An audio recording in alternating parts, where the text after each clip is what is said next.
YouTube channel में आप सभी का स्वागत है। जी हाँ फ्रेंड्स, आज हम देखेंगे कि अगर मान लो आपने आईटीआर फाइल कर दी और आईटीआर फाइल करने के बाद आपका रिफंड नहीं आया, या फिर मान लो आपकी आईटीआर अभी प्रोसेसिंग ही नहीं हो पाई या प्रोसेसिंग में टाइम लग रहा है, तो क्या कारण हो सकता है कि आपका टीडीएस रिफंड नहीं हुआ या आपकी आईटीआर प्रोसेस नहीं हो पाई।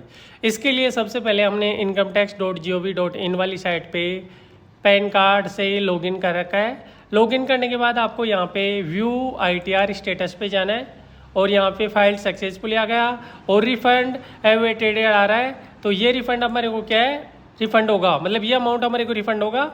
यहाँ पे देखा रिटर्न फाइल्ड दिखा दिया, रिटर्न वेरीफाइड दिखा दिया, प्रोसेस में अभी चल रही है रिटर्न। तो नॉर्मली क्या होता है कि आईटीआर 1 और 4 होती है, वो प्रोसेसिंग टाइम 20 से 30 डेज हो सकता है, और जो आईटीआर 2 और 3 है उसकी जो प्रोसेसिंग टाइम है वो 30 डेज से 60 डेज तक हो सकता है। नॉर्मली टाइम है, ये कम या ज़्यादा हो सकता है। इसके बाद अगर मान लो आपका ये प्रोसेस काफ़ी टाइम से बता रहा है और आगे का प्रोसेस नहीं हो रहा, या मान लो आपकी आईटीआर से आपकी आईटीआर प्रोसेस नहीं हो रही, वो कारण देखेंगे। पहला कारण ये हो सकता है कि आपको सबसे पहले यहाँ पे AIS और ई फाइल पे जाके व्यू फॉर्म 26AS डाउनलोड कर लेना है, और ये दोनों फॉर्म डाउनलोड करने के बाद आपने जो आईटीआर फाइल की है उस आईटीआर फॉर्म के साथ कंपेयर करना है, और कंपेयर करके ये देखना है कि अगर मान लो कुछ डिफरेंस है तो उस डिफरेंस को ठीक को अलग ही स्टेप अपनाना है, वो स्टेप आप आगे देखेंगे। इसके बाद यहाँ पे अगर मान लो आपका रिफंड नहीं आया या आईटीआर प्रोसेस नहीं हुई, तो इसके लिए आपको क्या करना है, यहाँ पे ग्रीवेंस में जाना है और यहाँ पे सबमिट ग्रीवेंस पे क्लिक करना है। सबमिट ग्रीवेंस पे क्लिक करने के बाद यहाँ पे ई फाइल सेलेक्ट करना है। एक ई फाइल दे रखा है, एक AO दे रखा है, CPC TDS दे रखा है, CPC ITR दे रखा है, और DIT प्रोसेस नहीं हो रही, तो इसके लिए आपको AO वाला ऑप्शन सेलेक्ट करना है। AO वाला ऑप्शन सेलेक्ट करने के बाद आगे का जो प्रोसेस है उसमें यहाँ सेलेक्ट कैटेगरी करना है। हमने यहाँ पे सेलेक्ट डिपार्टमेंट कर लिया, अब यहाँ पे सेलेक्ट कैटेगरी करेंगे।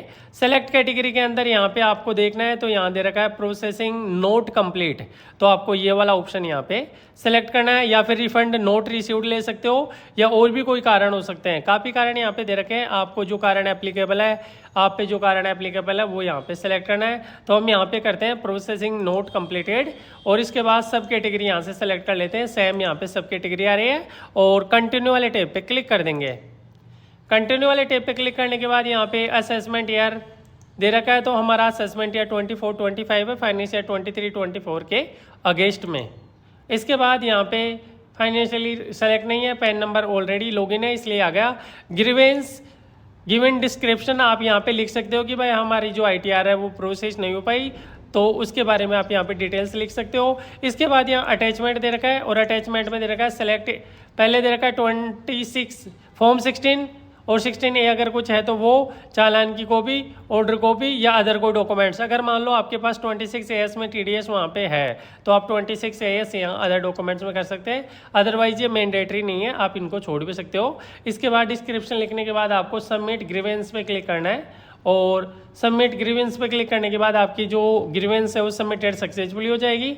उसके बाद कुछ टाइम आपको वेट करना है, और यहाँ पे अगर इसका स्टेटस देखना है तो यहाँ पे व्यू ग्रीवेंस स्टेटस पे क्लिक करना है। यहाँ पे जाके आप इसका स्टेटस भी चेक कर सकते हैं कि आपकी ग्रीवेंस जो है वो किस लेवल पे है, किस प्रोसेस में है। जैसे आपकी ग्रीवेंस प्रोसेस हो जाएगी या मान लो कोई कारण होगा, तो यहाँ पे आपके ग्रीवेंस में वो ऑब्जेक्शन यहाँ पे दिखा देगा।